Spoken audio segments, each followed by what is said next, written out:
Poor folks like you should just stand and watch. I was looking forward to my only daughter's big day at her wedding, but her mother-in-law said this to me. I was shocked because I never expected to be told to just stand and watch. However, I'm not someone who lets things go without a response. My daughter, Jessica, is a lot like me in that regard. She doesn't let things slide either. That's why she stood up, confident and strong, and said, "Mom, let's go." "Yes, let's." There's no need to linger in a place like this. Besides, it seems this in-law family has no clue about their place. Since we're here, we might as well teach them a lesson. From now on, we won't be passive anymore. Our counterattack begins now. Watching her mother-in-law go half crazy within 10 minutes of our retaliation made me think, serves her right, but I have no intention of letting up just yet. If they think they'll keep ruling the roost, they've got another thing coming. My name is Trish. I'm turning 65 this year, but I'm still going strong. I work as a master brewer at a craft brewery. When you think of a master brewer, you probably picture a man. But nowadays, I'm glad to say, more women are entering the field. I used to be an ordinary woman, far removed from the world of craft brewing, but one TV show changed my life. After graduating from college, I got a job at a regular company. I met someone at work, and after an office romance, my daughter Jessica was born. Fortunately, I was able to take full maternity and parental leave, which allowed me to focus entirely on raising her. There was no greater happiness than spending time with Jessica as she grew up, but in quiet moments, I began to feel a small sense of unease, wondering if this was all there was to my life. My life was smooth sailing. I had a lovely child and a good job. Friends often envied me, but during my child's nap times, a sense of emptiness would sometimes creep in. It was as if a hole had opened up inside me. One day, while Jessica was napping, I was watching TV and got completely hooked on a program about craft brewing. The man being interviewed had originally been a businessman, but left his job to pursue his ideal craft beer. Listening to him talk, I felt a stirring in my chest. This might be what I've been looking for.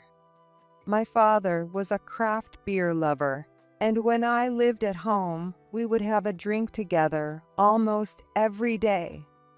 We would savor the different temperatures, pairings, and flavors. Each had its own unique depth and aroma.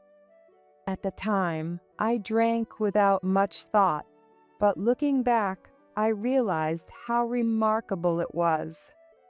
I was surprised by the depth of it all. Of course, I knew that the world of craft brewing was a male-dominated one, with only a handful of female master brewers. But that's exactly why I began to want to create craft beer that women could enjoy drinking. My family was supportive of my career change, helping with housework and picking up Jessica from daycare, something I still appreciate today. Thanks to their support, I was able to get a job at a craft brewery in the next town over. That town is known for having many breweries, and I found one that was looking to start something new. While I started from the bottom as an office worker and tour guide, I studied the ins and outs of craft brewing every day. Since I've always enjoyed studying things I'm interested in, I found a sense of fulfillment in this work that I hadn't felt before. But one day, my husband fell ill and passed away. He had supported and encouraged my desire to make craft beer, so I couldn't let his support go to waste. I worked desperately and finally became one of the few female master brewers in the country. I remember being overjoyed when I reached that milestone. Since I was a newcomer to the role, and female master brewers were not as common as they are now, my name didn't get much recognition. But it didn't matter to me whether my name was known or not. As long as the beer I poured my heart into reached the world and brought joy to many people, I couldn't ask for anything more. As my career took off, good news came in my personal life as well. Mom, I have someone I want to introduce to you. Jessica said to me shyly. I met him at a local event the other day, and this is the first time I'm introducing someone to you who isn't just a friend. Not just a friend? I caught on immediately from that one word. Wait, you don't mean? Yes, he's a wonderful man, and I can really see myself being with him for the long haul. I'm sure you'll like him too, Mom. On the day Jessica said that, I went to the meeting place and saw a man standing beside her. He was tall, with an impressive, dignified demeanor. Mom, this is the man I'm dating, John. The man, John, looked at me and greeted me with a warm smile. It was a perfect, movie star-like smile that he flashed at me.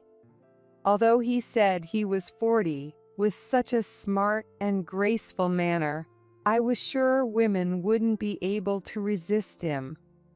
I'm so glad you could make it today. I've been wanting to meet you for some time now. We met at a local event. I never expected to meet such a wonderful person there, so I think it was fate. Oh, don't flatter me. You stood out to me right away in that crowd, Jessica. It seemed like they were reminiscing about how they met, and suddenly they started getting all lovey-dovey. Jessica had never had much to do with men before and was always focused on her work. As a parent, I was thrilled she had found someone she loved so much that she couldn't help but gush about him. During our chat, I found out that John is an only son and that he's likely to take over the family business in the future because he works locally. Oh, you have a family business? Yes, though it's nothing too impressive. If you don't mind, could I ask what kind of work it is? We run an inn. Lately, it's been getting busier, so I might have to step up as the next president soon. At that moment, Jessica suddenly went silent. It's wonderful that you're already thinking about your future. Since we'd just met, I decided to play it safe and stick to polite small talk.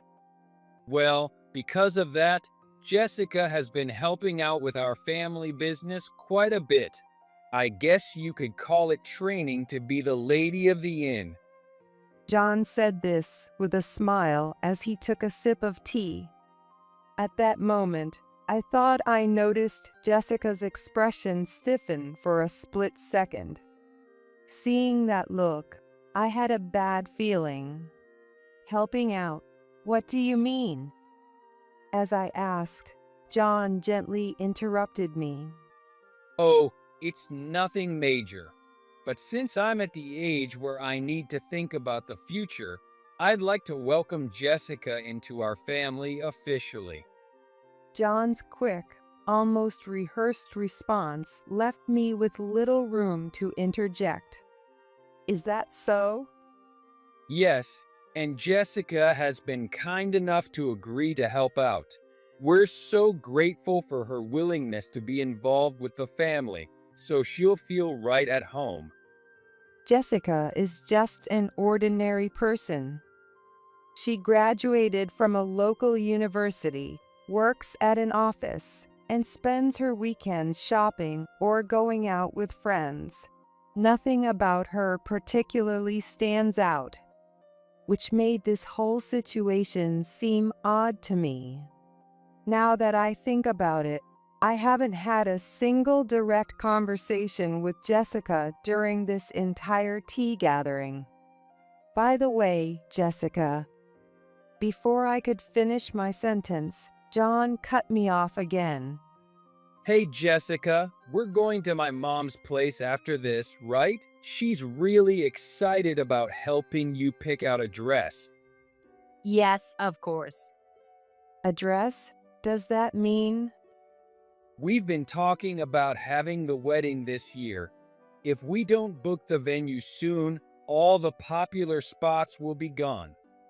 John said this clearly, looking me straight in the eye with a cheerful smile. People say that a wedding is a big commitment. That's why we want to make sure it's a special day in a special place, surrounded by those who matter most. My parents are already pretty enthusiastic about it.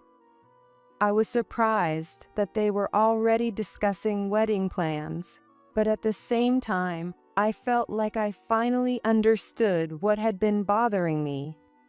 I realized what was wrong. Whenever I tried to talk to Jessica, John would jump in, almost as if he didn't want me to speak to her directly. Is there something he doesn't want me to know? Even when I tried to read Jessica's expression, she didn't seem particularly upset or concerned, so I couldn't figure out what was going on. Please look forward to our wedding. I'm sure it will be a wonderful day for you as well. We'll let you know once the details are finalized. The fact that John said, "We'll let you know," made it clear that his family was planning everything. I wanted to see how Jessica felt about all of this, but her face was partially hidden by her hair, so I couldn't get a good look. I would come to regret not forcing a moment to talk directly with Jessica at that time. One day, a letter arrived from both Jessica and John, informing me of a family dinner to be held before the wedding. Since it was the off-season at work, I was flexible enough to attend the dinner, so I didn't mind the date they had chosen, but I felt it would have been nice if they'd at least asked me before setting the date. Trying to push down this uneasy feeling, I reached out to Jessica to confirm a few details. I wanted to ask what to wear, whether I should bring a gift, and so on. Lately, she hadn't even called me, which was strange. When I finally called her, it took 10 rings before she answered, and she spoke in a hushed voice, as if she didn't want to be overheard. Apparently, she was at work and couldn't talk, but she promised to call me back later. I apologized for interrupting her work and hung up quickly, but Jessica never called back. Instead, I got a call from John. Did you get the invitation to the dinner? Yes, it arrived 2 days ago. I wanted to discuss the dress code and what gift to bring for your family, so I called Jessica, but Oh, don't worry about any of that. Just come as you are. with that, John ended the call. Jessica still hadn't contacted me, and whenever I spoke to John, he would just tell me not to worry and to come as I am. In the end, on the day of the dinner, I wore a simple blouse and slacks and brought a well-known brand of cookies as a gift. I had considered bringing some of the beer I made, but I thought it might be too surprising for them to receive beer from someone they just met, so I decided to save it for another occasion. When I entered the room where the dinner was to be held, everyone except me was already seated. Across from Jessica sat John and two people who I assumed were his parents. Nice to meet you. I'm Susan, John's mother. It's a pleasure to finally meet you. At first glance, her outfit wasn't flashy, but each piece was of high quality. And more than anything, she had a certain aura about her. The poised, commanding presence she exuded was something I could see reflected in John as well, and I couldn't help but be oddly convinced of their connection. Nice to meet you.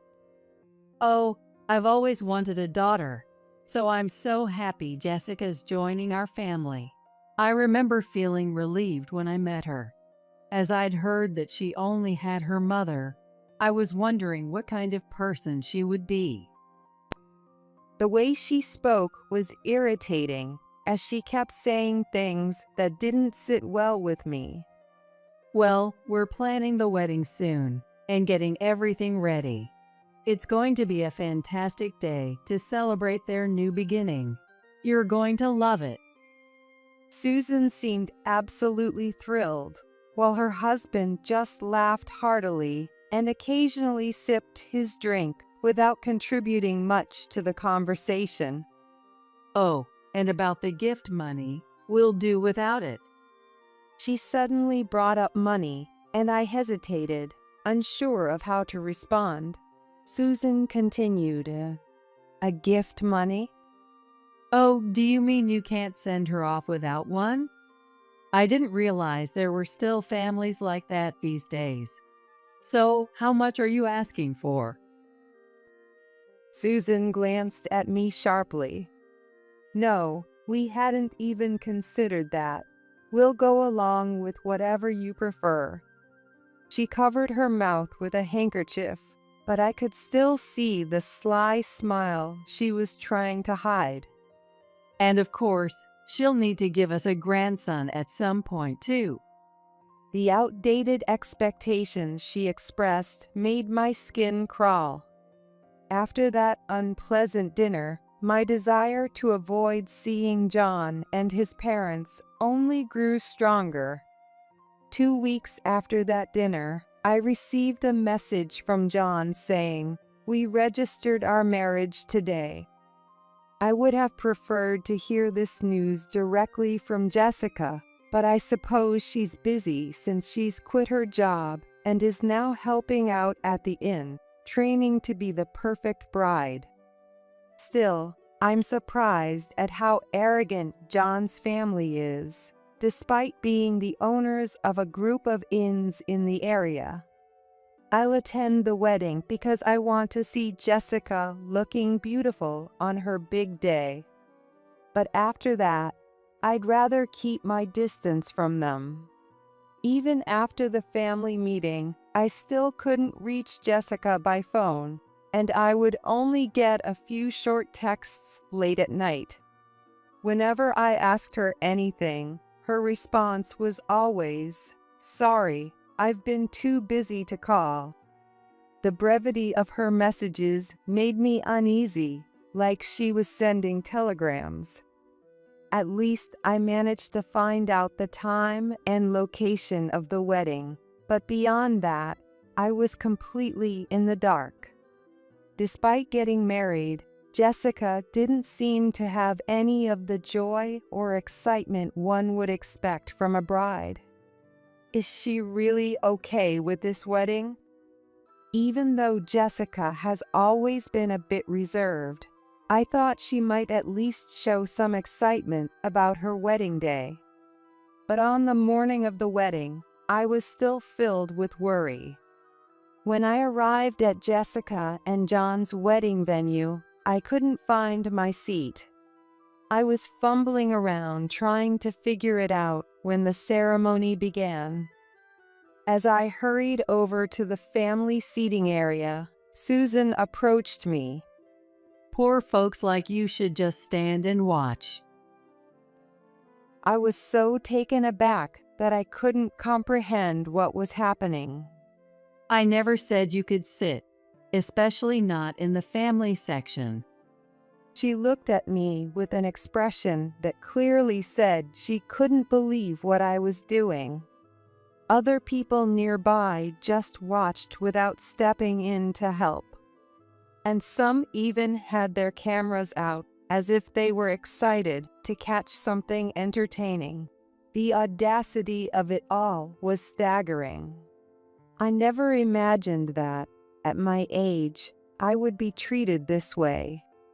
It was as if Susan had planned this, anticipating my confusion.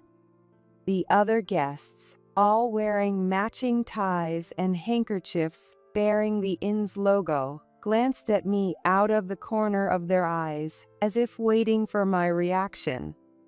Some of them, who seemed to be employees from the inns, were even pouring beer for each other. As I looked closer, I realized they were drinking the beer from my own brewery. Something snapped inside me when I saw that. Noticing my reaction, Jessica stood up tall. The way she rose from the head table was so confident and poised that I couldn't help but admire her, even as her mother. Mom, let's go. Jessica walked over to me and spoke with a calm determination. I followed her lead and stood up. Yes, let's. I began walking toward the head table. I thought John glanced over at me for a moment, but I couldn't care less. I went straight to the drink bar next to it. I grabbed a large bottle of beer. The drink bar offered other drinks too, like wine and high-quality fruit juices. Jessica signaled to an attendant nearby, asking them to bring a container. I knew exactly what I needed to do. I started gathering all the bottles of beer from the drink bar and placing them in the container the attendant brought over. Then I asked the staff to carry the container outside. What do you think you're doing? I won't allow you to behave like this. Oh, do you want the beer that badly, Jessica's mom? Oh, I get it. You need the cheap stuff to get through this, don't you? Well, go ahead, take it.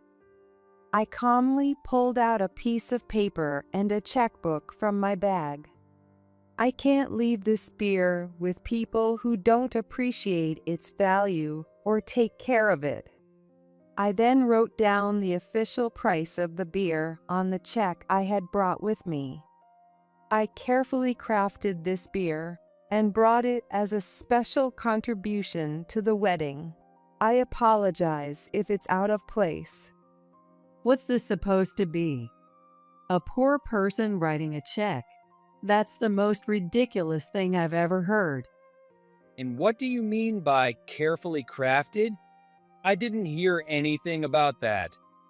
John was visibly upset, looking utterly ridiculous, while Susan glared at me from the relatives' seats, waving her handkerchief. But I wasn't afraid anymore. As the creator of this beer, I can't leave it with people who don't understand its value. It's too painful to watch, so I'll be taking it back. What? The creator? What are you talking about? Susan's hand, which had been wildly waving the handkerchief, suddenly froze as she began to comprehend what I was saying. Without missing a beat, I continued. I'm the one who made this beer. As a master brewer, it's like my own child, carefully nurtured. I can't stand by and let it be mistreated, and as Jessica's mother, I can't tolerate this level of humiliation. This can't be true. That beer is from the brewery our inn always uses, and the master brewer was an old man, wasn't he? I'm the one running things as the next master brewer. Not knowing who you're dealing with shows a lack of interest in your own business relationships. The beer I held was one I had crafted specifically for this wedding. It's something special that comes around once in decades. I had made it with the hope that it would be worthy of celebrating my beloved daughter's new beginning. It was one of the few bottles made with a premium label and a serial number, something you wouldn't normally find in stores or bars. The guests who recognized the premium label were buzzing with excitement. It turns out that the beer I created, inspired by Jessica's wedding, had become known among enthusiasts as a legendary brew. Some guests had genuinely wanted to enjoy it, but I couldn't allow that as both the creator of the beer and as a mother. Please calm down. Calm down. What do you mean by that? Well, you see, a lot of guests are watching. Just relax, okay? Please, have a seat. As he said this, he seemed to realize there wasn't a seat for me and began whispering to an attendant nearby, instructing them to place a chair in the family section. I could see everything from where I was standing. I couldn't stay silent any longer. Why did you even hold this wedding? I asked, looking John straight in the eye. Well, a wedding is to announce our marriage to everyone and to thank our parents for everything they've done. Oh, how wonderful. I'm so glad you turned out to be such a considerate child. Susan chimed in, expressing her joy without a hint of restraint. I understand now. John, looking relieved, turned to me with a microphone in hand. I'm glad you understand, Jessica's mom. Now please, take your seat. We have a ceremony to get on with. He tried to usher me to my seat as if nothing had happened. I couldn't understand how he expected me to sit quietly through the ceremony. That's when Jessica stood up. I can't stay silent any longer. Jessica stared directly at John, her eyes unwavering. John, seeking support, looked to Jessica. Jessica, please say something. Your mom seems really upset, and if this continues, it's going to be a problem for all the guests. He glanced nervously at the guests, but Jessica spoke with resolve. I've decided that I can't spend my life with you. And for everyone here, I'm sorry, but we're not actually married. The guests erupted in murmurs. After all, this was supposed to be a wedding celebration, and now she was saying they weren't married. But Jessica stood there with confidence, undeterred by the reactions around her. With an air of confidence that she had done nothing wrong, Jessica turned to John and began to speak. And here's proof. She said, holding up some papers labeled dormitory contract. The photos Jessica showed us were shocking, like something out of a strict school rulebook, outlining detailed regulations, penalties, and even how to spend free time. When you showed me around the inn, I thought something was off with the employees. I never imagined it was because of these rules.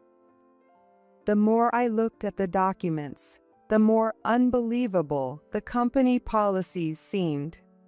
Rules like all cell phones are collected during work hours. PCs and phones are only allowed with permission in the dorm, and no social media use. Even today's high schoolers would find such rules unbearable. You were just trying to keep anything unfavorable out of the public eye, weren't you? And given the way you've been handling the books, I doubt you can talk your way out of this. No, this is all a misunderstanding, Jessica. But Jessica cut him off, looking as if she couldn't bear to listen any longer. She took off her necklace, brooch, and other accessories, placing them in front of John. I thought it was strange that our inn had such glowing reviews, but now I see it was because you silenced your workers. Manipulating information to boost sales is disgraceful. No, wait, just listen to me. Maybe I'll listen after you hear this. Jessica then played a recording on her phone. You can't even do this right? What's wrong with you? I might just send you back to your family. Last night, you were messing with your phone in the middle of the night, right? If you can't focus on your work, you can leave. But if you quit here, good luck finding another job with your skills. The harsh voices of Susan and John continued, berating an employee. Hey, can I dock this one's pay? I can put that money to better use as my allowance. Of course, John. Buy yourself something nice. I can't stand to even look at this useless maid. Their yelling went on and on. What if more people found out about this? John and Susan stood there, unable to respond. John looked at me with a face that begged for mercy. But after everything that had happened, I wasn't about to let up. Hey, John, remember when we first met and you started giving me jewelry and gifts? Why did you do that? Well, I was trying to win you over, of course. Then do you remember saying this? She took out an obviously expensive-looking wallet, necklace, and brooch from her pouch, and she placed them on the table. Didn't you say something like this? It's no big deal for me to buy stuff like this is. John's face turned pale in an instant. What? No, that can't be. It's got to be a joke. I wish it were a joke, but unfortunately, it isn't. Jessica operated her phone and sent images to the guests' phones. You used it to buy me gifts, right? The account books from that time look strange. Strange? You're imagining things. It's not just that time. You've been cooking the books pretty often, haven't you? I figured it out when you made me work at the inn under the guise of training to be the lady of the house. John and Susan turned even paler. You've been doing a pretty sloppy job with the books. Was the gift strategy to keep me, your potential bride, happy? It was clear from the distant seats that their faces were draining of color. It must have been serious. Hey, what do you think this number means? Jessica held a ledger in front of John. What? What is this? And how did you get your hands on this notebook? It's the financial ledger. You insisted that everything should be recorded by hand in a notebook. Jessica flipped through the pages of the notebook she held, stopping at one particular page. Who was it that said I needed to learn to read ledgers if I wanted to become the lady of the house? No, that's not what I meant. Susan's voice was noticeably shaky as she tried to come up with an excuse. It was clear that she knew about John's embezzlement and wasteful spending. There's no talking your way out of this. This can't be happening. The notebook detailed the movement of money in great detail. The amounts here don't match up with the amounts over there, and the size of these discrepancies is far from normal. Look, as long as the numbers are close enough, it's fine. You just don't get how to take a relaxed approach, Jessica. You try to be too precise, and that's where you go wrong.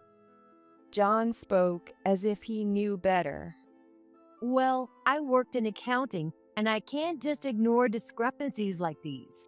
If you overlook even small errors, they'll come back to bite you later.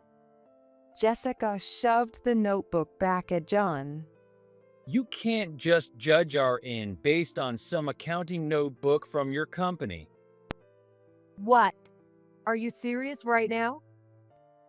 Even John seemed to realize he couldn't continue this conversation any longer and finally fell silent. Fooling around with money and wasting it is something I absolutely cannot tolerate. So when you told me to file our marriage license, I tore it up.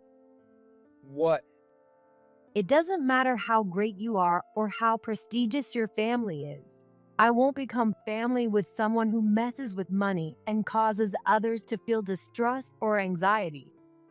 With that, Jessica delivered her final words and left the venue. She really is my daughter, strong-willed and unwavering. John, clearly panicking, hesitantly approached me. Hey, Jessica was just joking earlier, right? There's no way she'd cancel the wedding after all this, right? What are you talking about? I asked, looking him directly in the eye. Come on, think about it. She's marrying me. She could live a secure life. And if she called it off now, wouldn't that be a kind of betrayal? John looked at me with a smug expression. I respect her thoughts and decisions. It has nothing to do with it being a wedding. About 10 minutes after Jessica told me, "Mom, we're leaving," Susan went into a frenzy. How dare you treat us this way? Enough of this nonsense. You're just a craft beer maker. The smug smile Susan had worn earlier was completely gone as she flew into a rage. I don't do business with people I can't trust. Goodbye. In the end, we completely cut ties with John's Inn. I didn't want to sell my carefully crafted beer to people who treated it so carelessly. Jessica managed to say her goodbyes to John properly. At first, she was captivated by him, but eventually she saw the truth. I know from my own experience how hard it can be to see what's wrong when you're in the thick of it. But nothing good comes from staying in an environment where you can't respect yourself. I'm relieved that Jessica realized what was going on through this experience. Mom, I'm sorry for all the trouble I caused. It's okay. The important thing is that you saw the truth. Besides, I never imagined the beer I created would be treated like that. Jessica left the inn and broke up with John, and since that day, she's been focused on finding a new job. Luckily, she found a new position quickly and seems to be enjoying her days at her new workplace. As for me, I'm still making craft beer. We're about to launch a new series for the first time in years, and the brewery has been busy day and night. Although there's no time to rest, I'm enjoying the work, so it's all good. This time, I'll be the face of the new series for the first time, which brings its own pressure. As a female master brewer crafting delicate craft beer, I'm determined to give it my all. The concept and aim of the product hit the mark, and the beer I created became a huge hit. As I started appearing in magazines, brochures, and even on TV, something I had feared finally happened. Shortly after arriving at work one day, a male employee stopped me. telling me that a woman was sitting at the guest entrance and refusing to leave until she saw me. Okay, I'll go check it out. When I went to the guest entrance, I couldn't believe who was there. Finally, you're here. Arriving like a big shot, huh? I guess that's what happens when you're a famous female master brewer. Don't think you can humiliate me and still do business as usual around here. I've been ordering from this brewery since the previous generation. I could even offer you a big contract again. They were talking big, but they looked much more worn out than the last time I saw them. Their clothes, covered in lint, stains, and tears, made me feel sorry for them. Are you listening? I figured your brewery must be struggling without our inns business, so I'm giving you a chance. How about responding? If you apologize now, I might consider continuing our business as before. You know what'll happen if you waste this opportunity, right? I took a deep breath and spoke to John. You are neither customers nor business partners. I expect you to stop this kind of disruptive behavior immediately. Susan grabbed my shoulder, almost as if she was about to attack me. How dare you speak to me like that? Do you know your place? She probably doesn't, Mom. She didn't get much education, so she doesn't know how to speak properly. Besides, this old brewery is bound to fail soon. Their sheer arrogance was astounding, but I knew that if I didn't put a stop to this, they'd continue behaving the same way. I know you've been lurking around the employee entrance and peeking into the guest entrance several times. I also know you took products from the gift shop for brewery visitors. No, that's just. This behavior was so blatant that I had to consult the police. After installing cameras, we caught clear evidence of your disruptive actions. With this much evidence, I'm sure you understand what comes next. When I turned to face Susan and John, their expressions were unlike anything I'd seen before. Well, That's a dirty trick. It was clear they had no intention of apologizing. Their pride wouldn't allow them to apologize to someone they looked down on.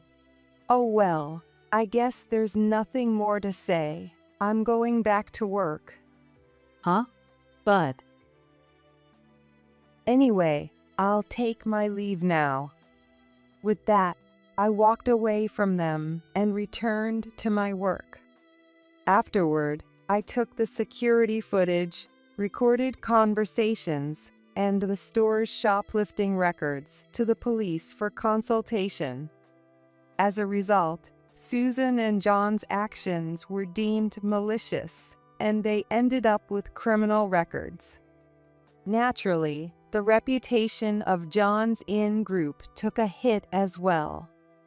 The inn business had already been struggling due to declining tourism, but this scandal among the management only made things worse. With so many bad reviews on travel sites, it's only a matter of time before the inn goes under. But that's none of my concern. I'm finally free of Susan and John's problems, and I've regained peace in my life. The craft beer I made has become a huge sensation, even attracting international tourists, which makes me incredibly happy as a creator.